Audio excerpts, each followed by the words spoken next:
Part of my responsibilities on one of my air staff tours was attending the ops intel briefing every morning at about 6:30. And we'd get there at 6:30, and the chief would generally have an urgent problem he was dealing with, so we'd have to wait out in the hallway for a little bit. And I admired the portraits of all the chiefs of staff hanging on the wall: Spatz, Vandenberg, Twining, White, LeMay, McConnell, Ryan, Brown, Jones, Dugan. And it occurred to me at one point, wouldn't it be neat to have been back there in the time of Spatz and Vandenberg? The initial thought leaders, these visionary leaders, how cool it would have been to be in the presence of them and see what it took to form a new service. Well, we're with such a leader today. And General Saltzman is very much like General Vandenberg in that he's a visionary leader. Now, I should point out for the benefit of Jennifer that the Washington Post reported that General Vandenberg was the most handsome man in D.C. I should also point out that Marilyn Monroe once said that if she was stranded on a desert island with 3 people, it would be Albert Einstein, Joe DiMaggio, and General Vandenberg. So I don't know what the implications are for that, Jennifer. But please help me welcome a visionary leader, our Chief of Space Operations, General Saltzman.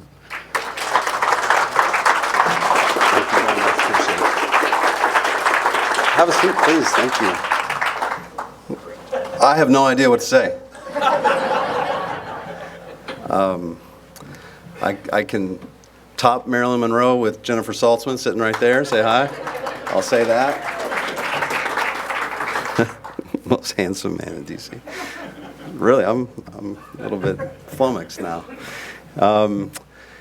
Yeah, thanks for this opportunity. I looked down the list of names, and it was kind of cool to see some people's names that I go way back with. So it's great to be here. The idea that I'm Hoyt Vandenberg is just crazy. Like that's silly. That's a picture on a wall as far as I'm concerned, walking up and down the E-ring. But, you know, I told Jay Raymond not to be worried, you know, that number 2, you know, we don't go to Mount Rushmore to look at John Adams, right? So he's not worried about it. But thanks, General Scotch, for that introduction. It's one for the ages. So what I thought I'd do is, if I could, I want to kind of go through some prepared remarks, because I think it's the best way, the most concise way, the most efficient way to get some information to you about the conditions that we're currently facing, and what I'm planning on doing, how I'm trying to organize the effort to deal with the current conditions. And then I'll ask for maybe a little bit of your support and some of your help, how I think you can help best. And then we'll quickly get to questions and answers so that we can really talk about what you want to talk about, and I can help give you some answers, okay? So if that's okay, I'll just start in by saying, you know, for as long as I can remember, the U.S. has been an innovation leader. And we used that leadership, that innovation, that innovative spirit to build space capabilities that expanded science and technology. They fueled a global economy, and they fundamentally altered the American way of war. And the People's Republic of China and Russia, to maybe a little lesser extent, they watched, they learned, and they plotted. Because what they saw is that it was really foolhardy to attack the American military head on. But I think they thought if they could take away our space advantage, that might be a game changer. Because that shift in the character of war has been so substantial, we see war now as global, precise, and it moves at orbital velocities, even the speed of light in some cases. And of course, it's thoroughly networked. Significant portions of that shift utterly rely on effects provided from space. And to be frank, our joint forces are sized and resourced under the presumption that they will have unfettered access to space capabilities, which really creates some significant vulnerabilities if you think about it. Access to space-based ISR, satellite communications, precision navigation and timing offered by the GPS constellation. The Space Force provides these capabilities. And as threats emerge, we must protect and defend those capabilities as well. And these missions are being conducted in a space domain that's becoming increasingly more complex. The U.S. government's warned that the domain has been congested, contested, and competitive for years. It goes back to the 2011 National Security Space Strategy. But let me put that in a little bit of perspective for you. In 2011, the Department of Defense tracked about 1,100 active satellites and approximately 17,000 man-made objects in space. By the time the Space Force was established in late 2019, we were tracking about 2,500 satellites and 18,500 objects on orbit. So we basically doubled in active satellites and had about 10% growth in cataloged objects. As the Space Force met its third birthday this December, we were at over 7,000 satellites and almost 30,000 objects tracked in orbit. Where's Mike LaCoury? See, hey, Mike. Sorry, I'm going to apologize before I say this, but for those like Mike LaCoury who learned math at Boston University, those numbers that I just showed you kind of look like a hockey stick. They're kind of flat, and then there's this really nice curve at the end. And that's what's causing us the problem, is how fast these conditions are changing. Now, a lot of the satellite growth is mostly associated with these proliferated low Earth orbit constellations, the mega constellations like you're seeing with SpaceX's Starlink. That constellation alone has over 3,000 satellites already on orbit. And there are several other mega constellations currently in development, so this trend is not going away. But that's just the congestion that's basically been created by technological advancement, economic forces, market forces, and launch capacity growth, which is really good news. I mean, that's all the positive side of what's changing in space, and we just now have to step up and account for it. What's not so good is the competition that we're seeing in space now. The Russians and the Chinese have worked overtime in this regard. Both have invested across a broad portfolio of counter-space systems.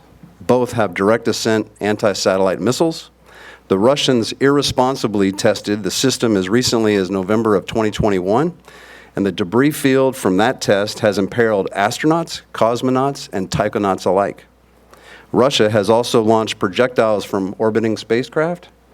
They've jammed on-orbit and ground systems. They've dazzled satellites. And China's even further along in these capabilities, with their direct ascent ASAT systems holding multiple orbits at risk, not just the low Earth orbits like the Russians. They've even proved that they can grab a satellite and disable it by dragging it out into the graveyard belt beyond geosynchronous orbit, as they did to one of their own satellites just about a year ago. The Chinese have multiple ground-based lasers, numerous jammers targeting wide swaths of SATCOM frequencies and GPS.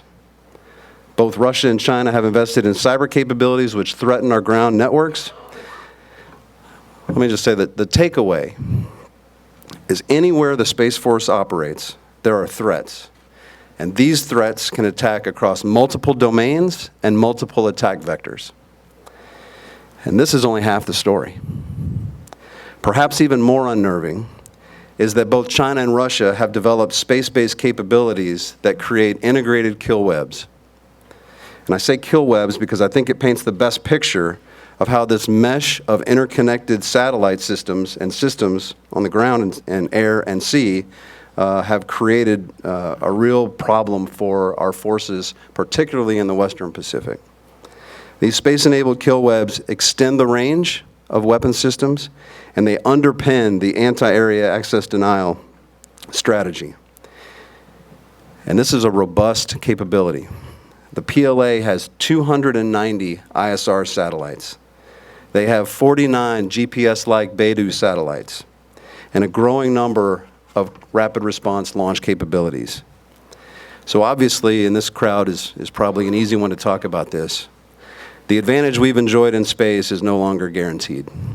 Collectively, this competition has become serious enough, the threats are bad enough, and our dependency on space is strong enough that it is a national imperative that we act to ensure our continued place as preeminent in space, as the preeminent space power. And from that imperative, you might imagine, that was kind of behind the nation establishing the United States Space Force. So, As this crowd well knows, I'm not talking about theoretical problems in the distant future. I'm talking about competition that already extends into space. And we're witnessing these capabilities playing out in modern warfare right before our eyes in Ukraine. Let me offer a few observations about this war, looking at it through a space power lens. First, it's clear that space is viewed as a critical enabler to both militaries. Both sides have attacked SATCOM capabilities to degrade command and control, and there's been a concerted effort to interfere with GPS to reduce its effectiveness in the region. Second, the clear connection between space and cyber became apparent with a Russian cyber attack against a commercial satellite communications network used by the Ukraine's military.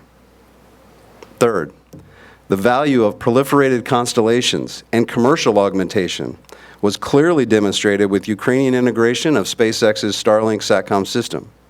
Acquiring access to this system enhanced the Ukrainian C2 structure, and it's proven much harder to target and degrade than previous systems. And finally, we've observed that even the best, and this may be the most important point, what we've observed is that even the best military equipment does not ensure success on the battlefield.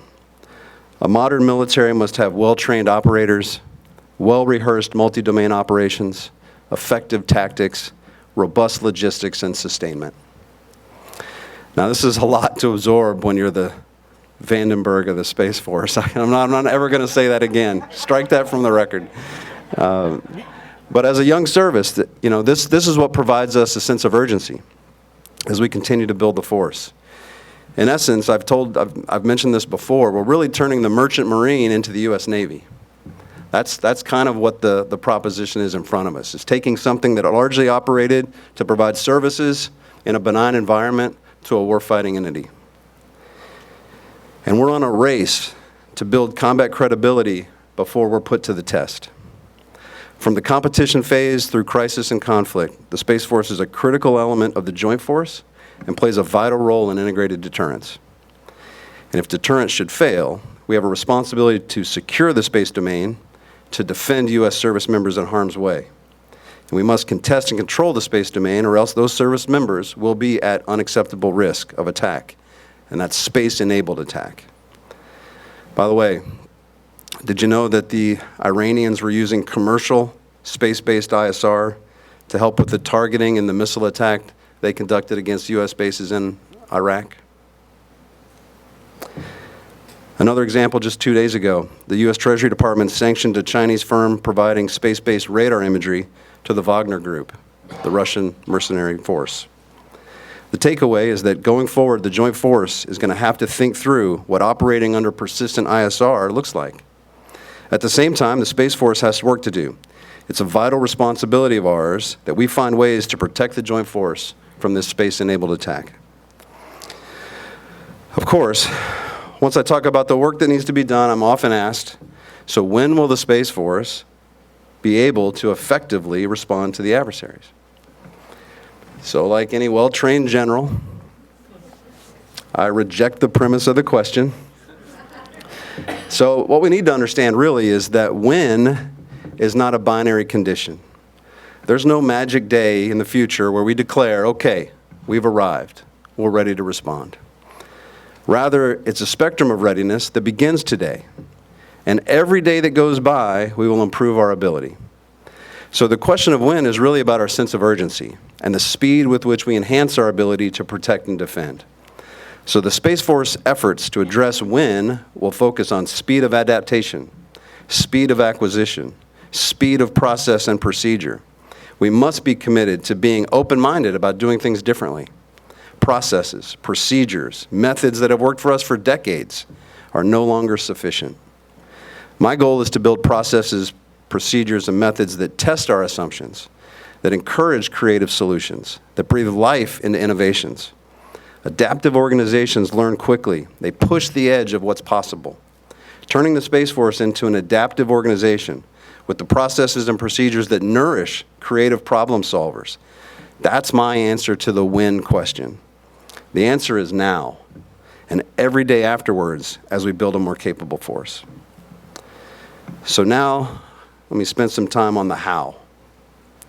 In our 3 years of existence, we've studied, we've wargamed, we've experimented, we've learned from how we're doing business and how to develop our personnel.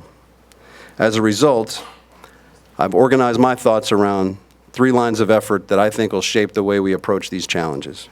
First, and foremost, by the way, we must field resilient, ready, combat credible forces. Each of these descriptors is important and must be clearly understood. A resilient force is one that can withstand, fight through, and recover from attacks. A ready force has the trained personnel, equipment, and sustainment capacity to accomplish missions and tasks in a high-intensity operational environment. And a combat credible force has demonstrated the ability to conduct offensive and defensive operations against an adversary. And all 3 are important and must comprehensively account for each of these attributes in our force design, our force development, and our force employment. And it's important to note that technology makes space operations possible. But the Space Force does not present technology, systems, or capabilities to the Joint Force. We present space forces. This is a small but important distinction, as the Russian military in Ukraine is showing us a high-tech weapon system will be operationally ineffective if its personnel, the expertise those personnel have, the tactical employment concepts, and the sustainment are insufficient for the mission. So this line of effort focuses on comprehensively fielding forces, equipment, trained personnel, expertise, and the sustainment to prepare them to conduct prompt and enduring operations against an adversary. Now, train like you fight is a time-tested requirement to be combat credible.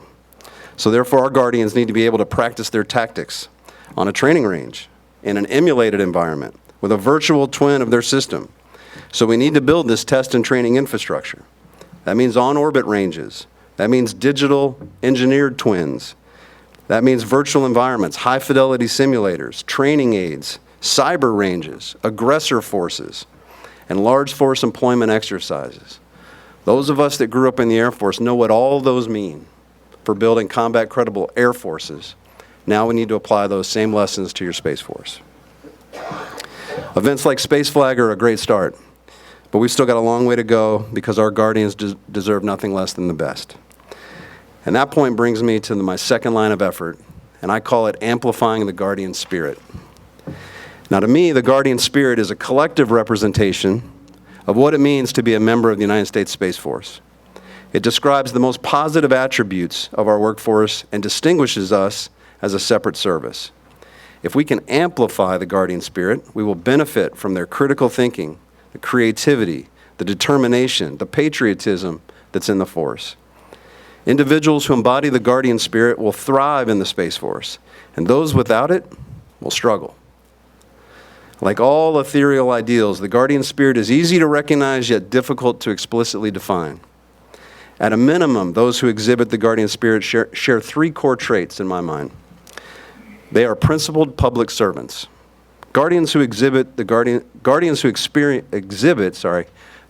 spirit are members of the profession of arms who embody the values of character, connection, commitment, and courage.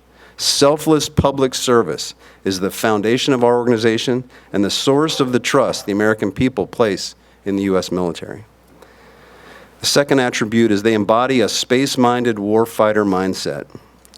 Guardians who exhibit the Guardian spirit are committed to defending the nation, protecting its interests, and defeating its enemies. They have a deep understanding of space operations. They're experts in fielding and employing space capabilities against a thinking adversary. There are still many conversations to be had about what fighting in space domain looks like. Guardians should be intimately involved in these conversations, internally within the DoD, the interagency, and even internationally. Guardians should be who you go to for considered thought on national security challenges in, from, and through space. Lastly, the Guardians, well, they're bold and they're collaborative problem solvers. They engage with, analyze, debate new ideas, perpetually challenge the status quo. When presented with a problem, they have the courage and persistence to experiment, to fail, to learn, to adapt, to innovate.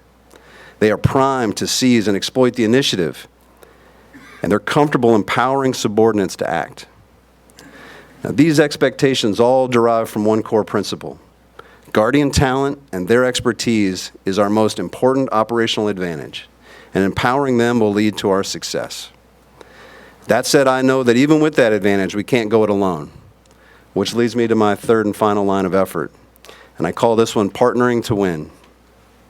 Partnering to win is about strengthening the collective teamwork we rely on to accomplish Space Force roles and missions. Space power is a collective endeavor. Even with the superlative talent of our Guardians and their exceptional capabilities, the Space Force will not succeed without robust, joint, coalition, international, interagency, even academic and commercial partnerships. Partnerships are part of our very core structure as a service.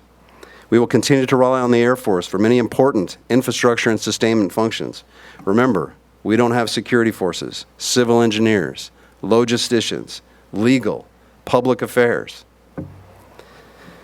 We must continue to cultivate the partnerships that build enduring operational advantages. And this means building on those partnerships that expand the capacity, capability, and resiliency of our force. So speaking about partnerships, this is where I think it's a great place to transition to how you, AFA leadership, out in the field and here in DC can help us. Now, I've outlined the operating environment, some of the challenges we face, and how we intend to get after those challenges. Where we could use help is advocacy and awareness. We're taking on missions faster than people. We know we have responsibility to grow efficiently, so we need latitude to do things a little differently than our sister services. Both of these facts mean we have a messaging campaign ahead of us. And tied to that, we also know the Space Force must do more to educate the American people about what's at stake. And AFA's role as a leading voice in air and space power is a key tool in our toolkit to spread the message. Now, speaking of education, AFA's role in shaping our nation's youth is no small feat. We've all seen the studies showing U.S. STEM graduate rates versus the PRC. Forbes is projecting that by 2025, China will have STEM PhD graduation rate double that of the United States. And that's not the only challenge, getting the right people joining up. In today's age, there's a bare-knuckle fight for talent. Competition's fierce.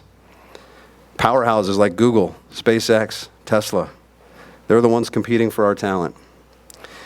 So I'm very appreciative of all you already do for us. Groups like AFA amplify Space Force efforts in STEM and technical fields.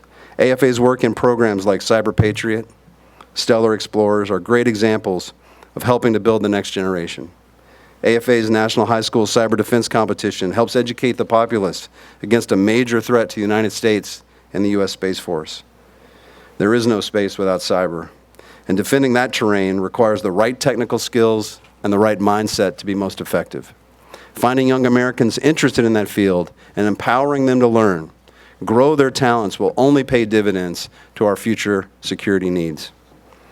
AFA's advocacy and support for cadet programs, Air Force ROTC, Air Force Junior ROTC, Civil Air Patrol, these are important to developing teamwork, leadership, professional skills in our youth.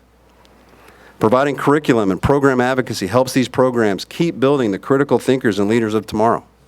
The actions of AFA field leaders can act as an incubator to create patriots who one day may join the Space Force or the Air Force. Advocacy goes beyond educating today's youth, of course. It also includes creating an arena for debate and discussion. AFA's Warfighter Talks, Mitchell Institute Fireside Chats, and the like provide great venues to further this conversation. If local chapters want to amplify these dialogues with smaller group discussions, guest lecturers, sponsored writing contests, debates on these topics, I'm all in to help. Within the Space Force, I'm encouraging these types of conversations. Through a series of CSO notices to the force, I call them C-notes, I'm seeking to create a dialogue, an arena for debate on ideas amongst our Guardians. I'm starting conversations I'd like the service members to continue. By opening up areas for debate and dialogue, we're going to further our collective understanding of theory, of space strategy. We're going to empower folks down the echelon who will go on to solve these problems, by the way. And it's going to be the Guardians of all ages and ranks who come up with the innovative solutions, the doctrine, the tactics, not a bunch of generals in the Pentagon. I'd also like to point out your work goes well beyond educating our youth and empowering the Guardians. You help us as an external source of support for the Space Force. AFA's Government Relations Advocacy Program informs congressional members on issues related to the challenges, successes of the Space Force, and the threats that we face. These informative actions and relationships act as a force multiplier when I'm on Capitol Hill testifying. Think tanks such as the Mistral Institute, Space Center of Excellence provide critical advocacy to congressional leaders and private industry on Space Force priorities, challenges, and our accomplishments. These platforms facilitate the discussions we need that demonstrate technical, organizational challenges faced by the service. And lastly, advocacy with the private industry helps inform companies on our vision, the intent of the service. They provide insight on where we need to go. In response, private industry presents many solutions to the technological gaps and the challenges that we face. So just to wrap up and get to your questions, to summarize, the Space Force has many challenges to overcome and messages that it needs amplifying, whether it's on space, on the ground, or on Capitol Hill. The solution to these challenges has always been, and always will be, people. So as you return to your chapters, as you return to your regions, please remember I'm counting on you to build the next generation of space-minded warriors and empower today's Guardians through your advocacy, education, and support. AFA's efforts on behalf of the Air Force and the Space Force are great investments in our nation's future, and it's greatly appreciated. It comes down to keeping the United States as the preeminent space power to uphold democratic values and principles for the world. The People's Republic of China, our pacing challenge, and Russia clearly seek to test us on the world stage. Preserving U.S. national security interests in space is growing harder every day. A resilient, ready, and combat-credible Space Force is indispensable to deterrence today, tomorrow, and every day after that. In the worst case, if deterrence fails, the Space Force and the amazing Guardians and airmen and civilian that make up its ranks with their unconquerable spirit will be the indispensable element needed for our success. Thank you. Semper Supra.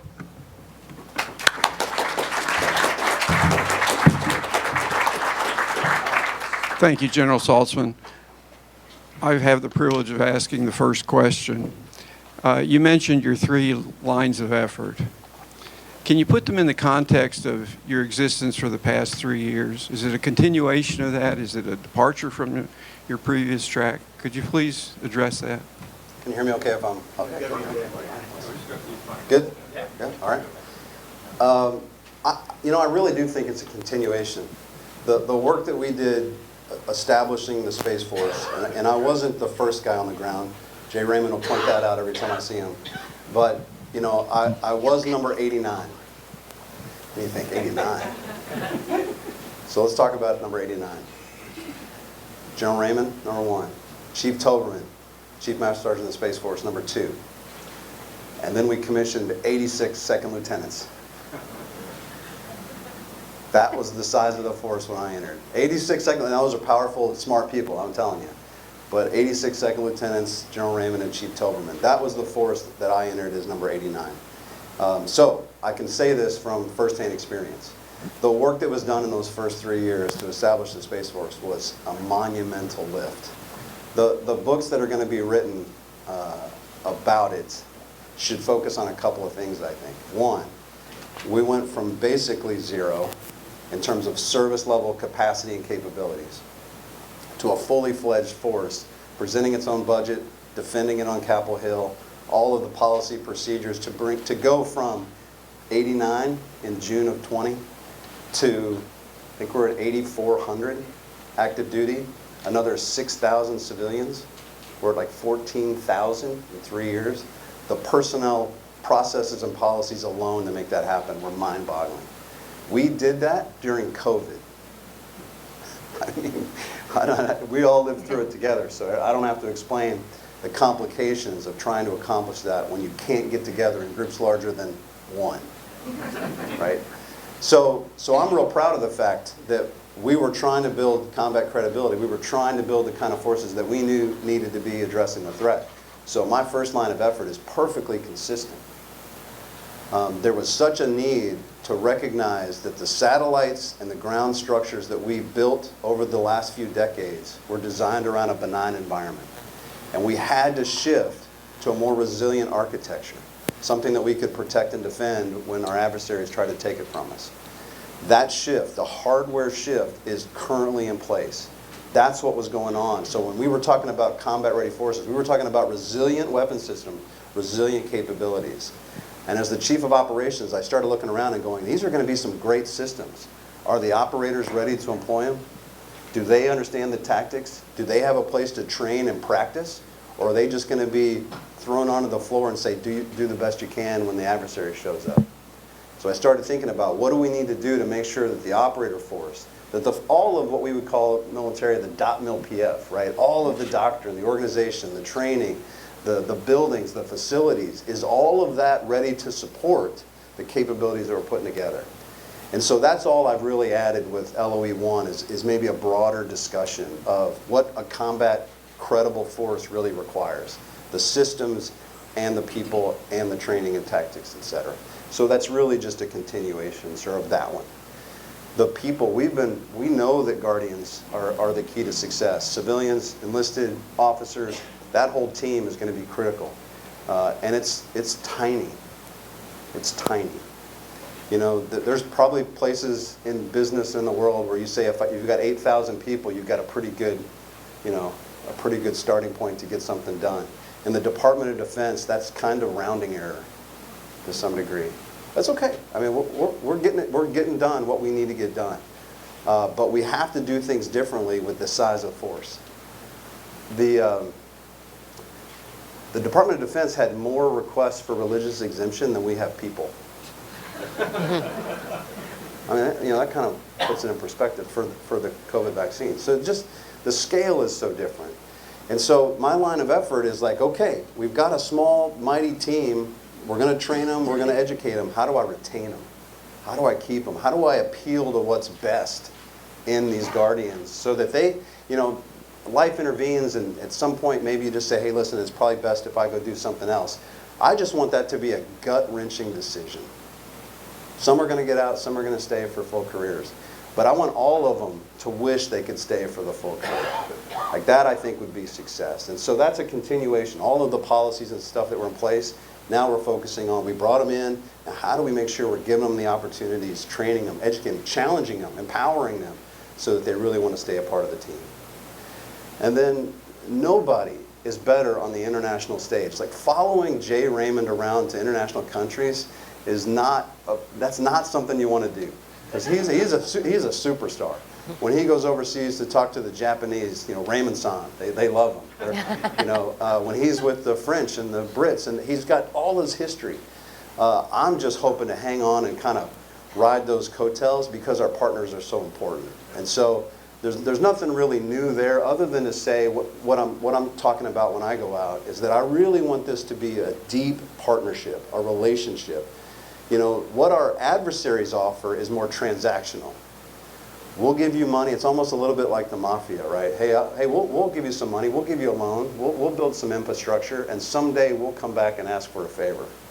It's very transactional with some of our strategic competitors. That's not the way the U.S. does business with our partners. We truly want it to be for mutual benefit. And so that's just what I'm trying to emphasize is defining that partnership in terms of real mutual appreciation for what both teammates, both sides can bring to the fight, can bring to resiliency, can bring to the space enterprise. And so they're really just a continuation of what we started. I'm trying to just put the next level of fidelity into each of those key areas. Yes, sir. How are you, sir? Buster Douglas. I'm the Virginia State President. I've worked with you a little bit before when you were working in some of the CFTs, but so my focus is on command and control and that area. And the Space Force was stood up, and you only got 8,000 people, and obviously the Oh, emphasis. it's got 8,000 people. But growing. Not only, yeah, you're right. Growing. And the focus early on, I think rightly so, was on the tactical expertise and the acquisition aspects of what the service needed to do to build a force. And now you're starting to expand and tackle some of the operational command and control issues, and with the establishment of some Space Force service components under the combatant commands. And my question is, as you deal with 8,000 folks that have to do all the tactical and acquisition piece, and now you're building that operational piece, how are you envisioning a relationship between the Space Force component that's going to be under the operational control of the theater combatant command, yet still have to do the warfighting capacity of U.S. Space Command, who is the warfighter in the space domain, and coordinate the operational planning and interaction in a preparation plan development as well as execution and assessment in that warfighting environment? And how do you envision the relationship between the Space Force component to the combatant command and the U.S. Space Force fighting elements? Is that a separate liaison? I guess so. Kind of an open question, and I'll let you comment anywhere in that area. It's such an important question. This is the kind of question I would expect in these kind of audience, because you got to have a ton of history and a ton of background, a ton of insights to ask that kind of question. I don't get those a lot, so thanks. This is kind of in my wheelhouse too. So here's kind of the short of it. We think about space operations, and we instantly think about the global nature of space operations. And so when you think about space operations in global terms, it kind of makes sense that you give one combatant command the global responsibility. Not taking that away. It's absolutely what should happen. But let's talk about regional space. Let's talk about more localized space. And you're like, Saltzman, what are you talking about? Everything's global. Well, let's talk about missile warning. I think most people would say missile warning is a global enterprise, right? You have satellites spread around the ring. They're monitoring the whole Earth from basically Colorado, right? When they get a missile event, they process it and they disseminate it back out to the warfighters, right? That's kind of how we think about it. You go, well, what's regional about that?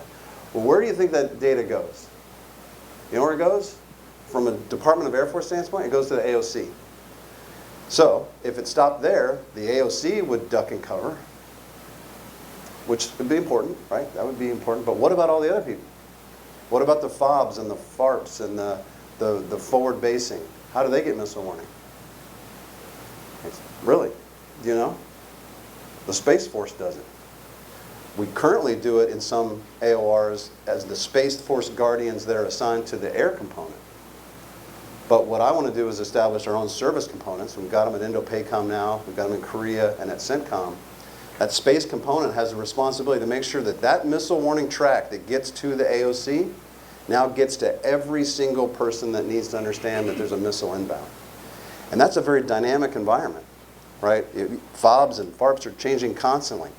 What CQ Brown has people doing is every week there seems like there's an agile combat employment exercise going on.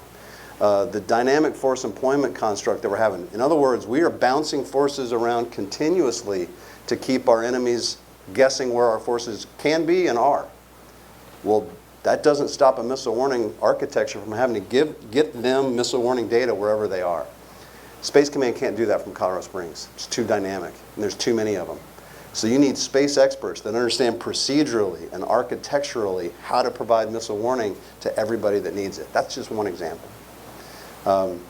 So the short of it is security cooperation, the habitual relationships that you'll establish in theater to do training events and integrate space. Other examples. It's not always just about the command and control of the satellite constellation. That's not really the only reason you have these forward deployed integrated capabilities. So there is a need for those regional activities. My experience also says that when there's an operational problem to be solved in a domain, the combatant commands are rarely involved in it. So when I was the Deputy Air Component Commander at AFCENT, and we had an issue with C-17s to help get somebody out of a forward LZ that we were backing out of, I didn't forward that up to CENTCOM headquarters to go over to Transcom to do some kind of planning. I picked up the phone and we called TACC and I talked to AMC, the component. Problems in domains are solved at the operational level, not the combatant command level. The component that's in EUCOM, the component that's in CENTCOM for Space Force, will call back and talk to the component, General Whiting's organization, that works for Space Command. It's not headquarters to headquarters. They're doing other things. Operational planning, operational execution is done at that level. Right, if we don't establish all of those service components, then you've got Spock that doesn't have anybody to pick up the phone and call to help integrate in those forward areas or to receive it effectively. You're talking to an Army officer, you're talking to a Marine that says, I need help with GPS, and they don't have the vocabulary, and it's harder to sort out. So I think that's the other thing that we need to understand as we set up these command and control capabilities forward in the form of service components. That's just to normalize operational level interaction, so the right experts are having the right discussion to get the right effects in place. So I hope that helps a little bit. Yeah, I can go all over the place with. Yeah, just one quick follow-up, and you talked about, especially that missile warning side. That missile warning side, the plan, the before the execution should be wrapped up, included in the AADC's Area Air Defense Plan. But the element of that gain and maintain space superiority, that space control aspect and that planning process, there's a ground element that requires that theater knowledge about what are the elements that are on the ground, and then you also have the global execution piece, that is, how are you going to execute it, which would be the U.S. Space Command mission. Right. So how do you envision, or what is do you see the component writing a subordinate plan to the combatant command's O plan, or do you see this as a supporting plan from U.S. Spacecom where the Space Force component would just help them with that process? Yeah, I think where there are theater equities, the theater is going to have to decide how to do that best. What I wanted to do is make sure they had knowledgeable experts in place so that they had flexibility to do it however they saw fit. If this can purely be done by the AADC, which, again, my experience is you rely on the Army OPCON of the Patriots, for example, to do a lot of the heavy lifting to make sure the plan is right. You know, the Navy in certain littoral regions has more of the air defense responsibilities than the space or air superiority. It's a team effort, even under the responsibility of an AADC. I think the space component would just be one more contribution to the overall AADC plan. And if I was a combatant commander, I would say, hey, who are my missile warning experts that are going to contribute to the integrated plan? And I would give that service component commander the responsibility to make sure it was integrated. I just want to make sure it's flexible enough so they got those options. Yes, sir. I should have had one more cup of coffee. This is awesome. Well, first of all, thanks for coming out and making time and your support team to make time for a Saturday to talk to us. I really appreciate it. Todd Freese, I'm the Florida Region President. Following a career in uniform space operations, I found myself working for a commercial company delivering space capabilities, Atlas Space Operations. And what I see from my standpoint is that the commercial industry is driving innovation far more than the U.S. government, Department of Defense. The majority of our spacecraft on our system are Earth observing system, Black Sky Global Planet, Capella, whatnot. They demand a high degree of responsiveness and reliability and adaptability that I think we have delivered to the U.S. government, Space Force, in the form of SBIR contracts. Is more. Ask and you shall receive. So the SBIR contracts we've delivered for AFRL and the SWAC have been very well received, but we just can't seem to cross the valley of death to SSC, to turn a great idea and a great capability into something that's useful and in use by the Space Force. And that's where we need some help, is crossing that innovation valley of death. It seems that unless you're merged with a $100 million plus large contractor, getting to implement those capabilities is almost impossible and frankly a daily struggle. So not really a question, maybe ask for help. Thank you. Thanks, Todd. So real quick, could you fix space acquisition for us? And did I get that right? Listen, I agree with you. There's so many ways to look at that problem set. Sometimes it gets overwhelming and you're like, Maybe the next guy. That's what Raymond said. Maybe number 2 will fix that. No, he did not say that. Here's the way I'm thinking about it. First, what's the root cause of the issue? And that's, boy, you'd think, well, that's easy. Let's just do some analysis and let's figure it out. Well, maybe there's lots of root causes depending on how you enter the process and what slows you down. But the functional stovepiping of operators and acquirers is what creates the valley of death, right? And maybe there's an analogy there, like the hills of acquisition and the hills of operation create the valley of death, right? So how do we get past that? Well, why do we have those hills? Like, why are we not combining organizations that have capability development, requirements development, and operational responsibilities? Why isn't the unity of command around mission rather than around operations versus capabilities development? These are ideas. I don't know, because this is a complicated question you're asking. How do you get the right requirements? Well, maybe if an operator understands how to write requirements. Maybe if the capabilities developer knew in detail what the operational challenges are. And there's this interaction that's a little better.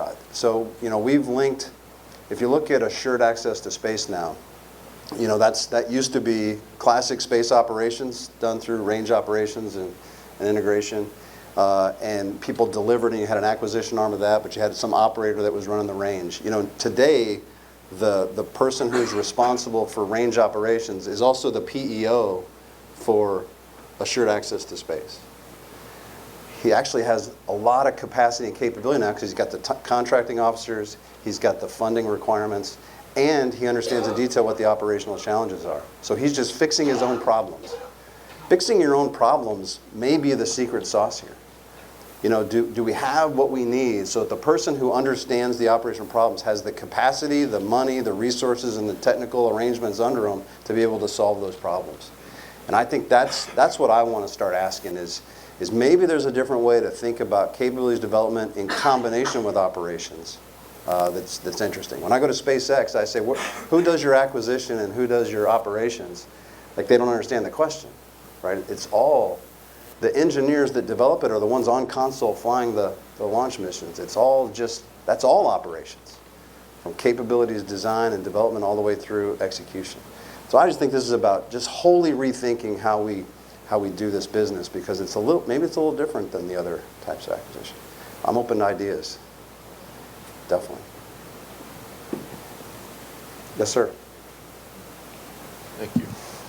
General, thank you. I'm one of the few guys in the room that has a space badge. So, all right, excellent. The question, if you would please, the implications of what appears to me to be a growing reliance on commercial launch capability as a warfighting organization.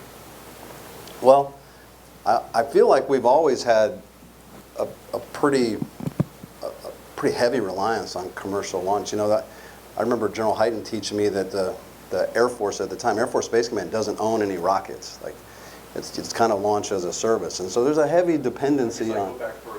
Okay. Doors and Titans and Minuteman Breeze.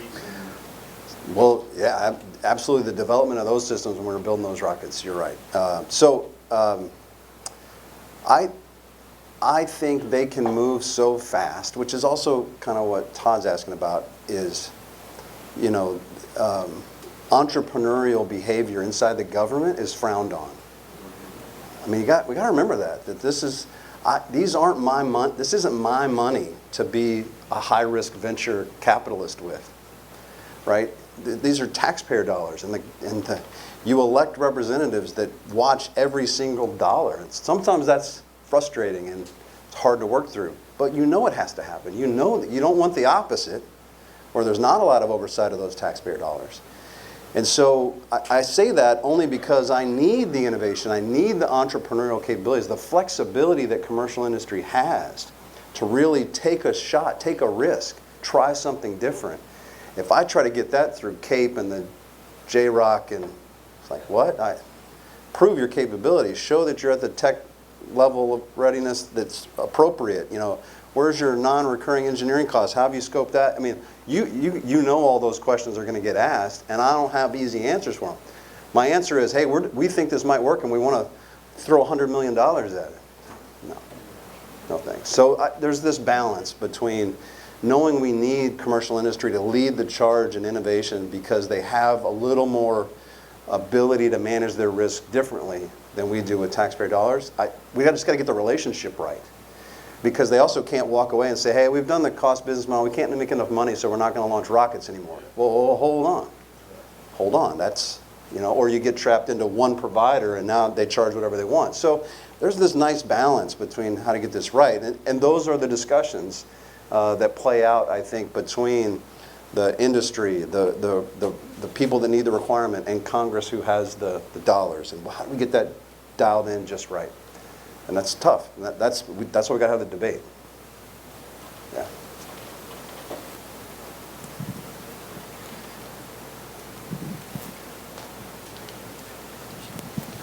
Hi.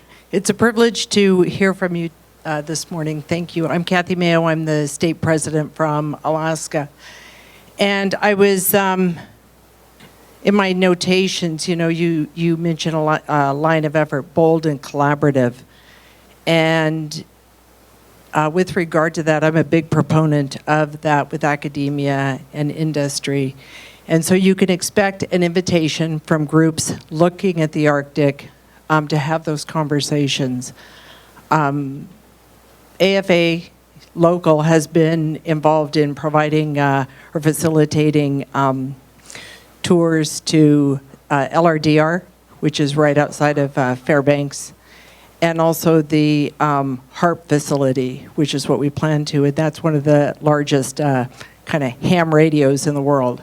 So there's just a lot of exciting things going on up in the Arctic, a number of conversations, and I know we would love to have you at the table. Thank you.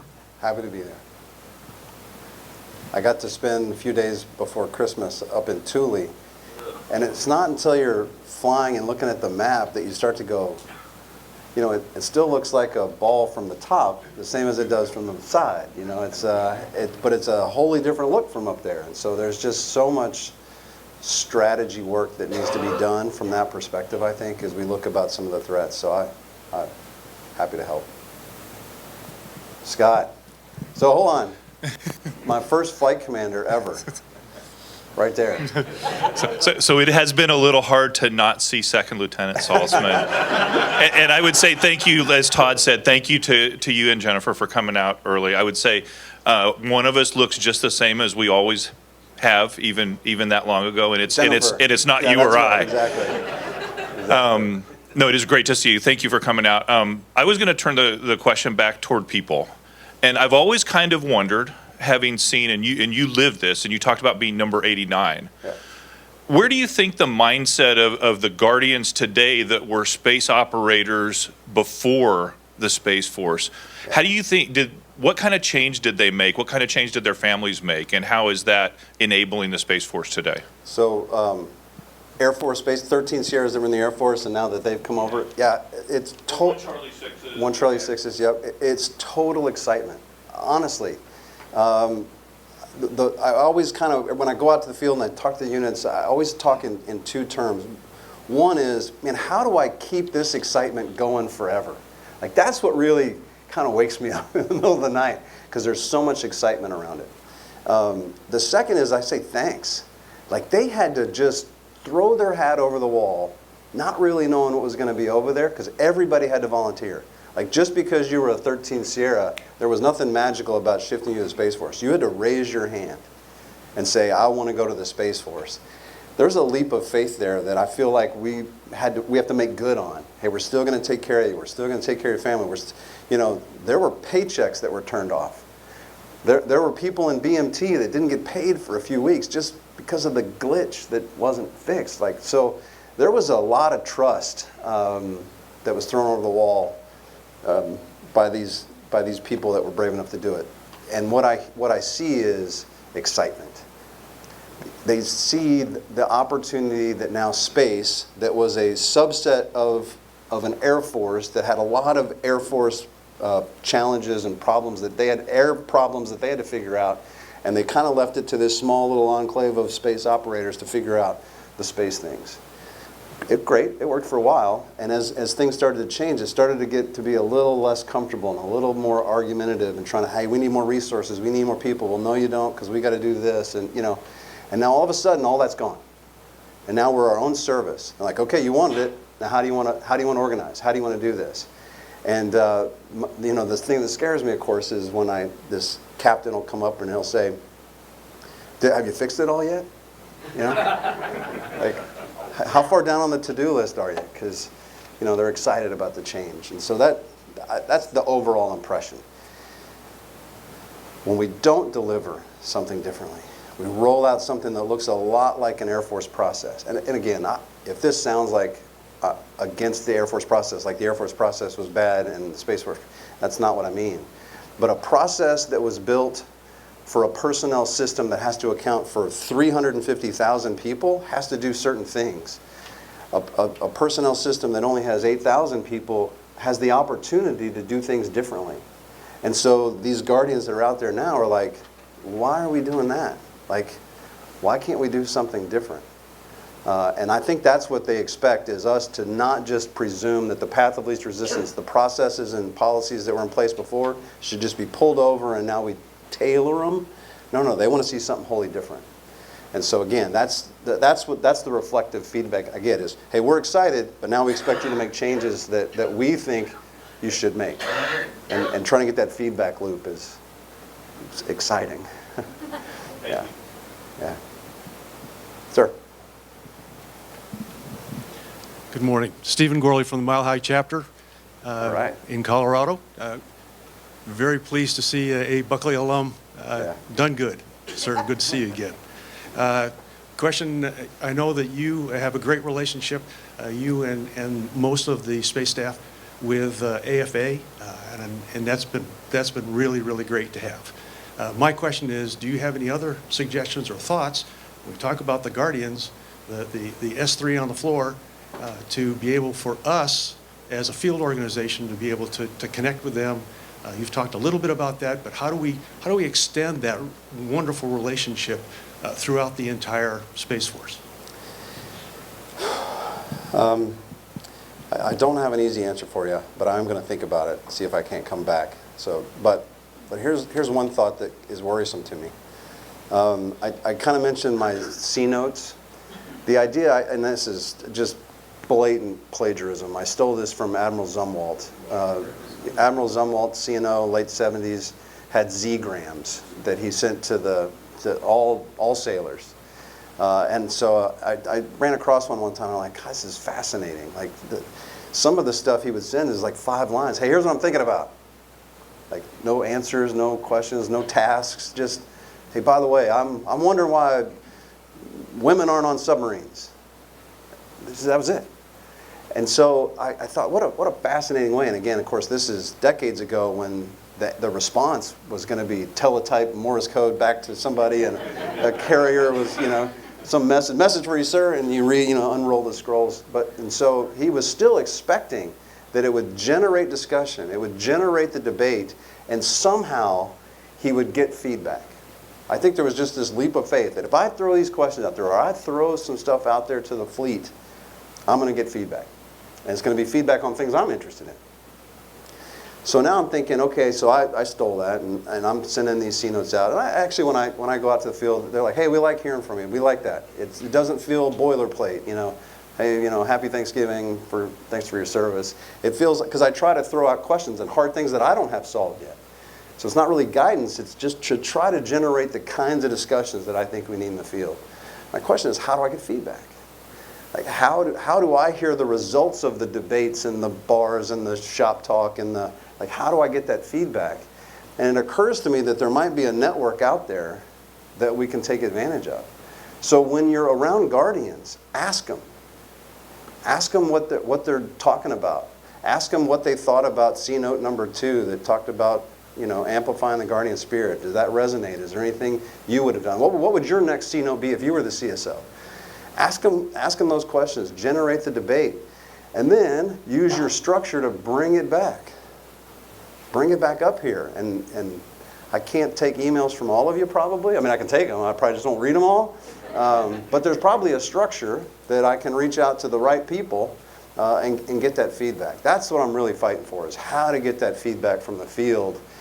You guys know, you've been around long enough. If I show up in a unit and say, okay, give me feedback. Sir, we're doing great. I mean, I've never seen this place run better than this. It's all because of your leadership, and you know, we're so thankful to have you as our boss. And it's just really hard to get that feedback, and so having kind of a network of agents that can help get real feedback and work its way back to me, that would be unbelievable. Yes, sir. Chuck Martin, National Treasurer, South Carolina. How is the integration between Guardians and Airmen at your Space Force bases working? I know, you know, Air Force, they have certain commands that are separate, but you go to a base, and I'm just making an estimate, 80% of the people on the base are Air Force and 20% are Guardians. Are you getting any feedback on that, or how's that working? Yeah, you know, they come in two flavors. If you go to Peterson Space Force Base or Vandenberg Space Force Base, it's way more Guardians than Airmen. Of course, we don't have cops, we don't have CE, we don't have, so that's where you see the Airmen, and they work for a Guardian who's the base commander, if you will, the garrison commander. So if it ends in Space Force Base, I think you'd see that they feel very much a part of the Space Force team. And this won't surprise anybody, this is real tactical, but if you're a cop at Moody, you're doing a lot of air-based defense, and you're going downrange to support the combat comm unit that went to CENTCOM, and the ops tempo of CE and security forces, it's unbelievable. You get assigned to a Space Force base, and you're doing your combatant command mission from Colorado, or the Central Coast of California, or Florida. It's a little nicer. They love being in the Space Force. The ops tempo changes dramatically. So, but there's another kind of base where we're the tenants, and those exist too, where it's mostly Air Force and there's a Space Force. And I think the best way to characterize that is it's the host-tenant relationship that I think we would all be familiar with, where sometimes you feel like your needs aren't being met because you're just the tenant, but if you get the right person with rank, hey, I need you to take care of my guys, and they do, but they probably still feel like in most situations where the Air Force is a tenant, that they're probably underappreciated and don't get their, you know, things met. But we work through all that, and I don't see it as a showstopper. That's just the kind of the way it is. But the airmen we have on our bases love it. They love it. General Saltzman, you denied being Hoyt Vandenberg at the onset of this, but I will tell you we've seen a visionary leader here today. So thank you, sir. Thank you very much.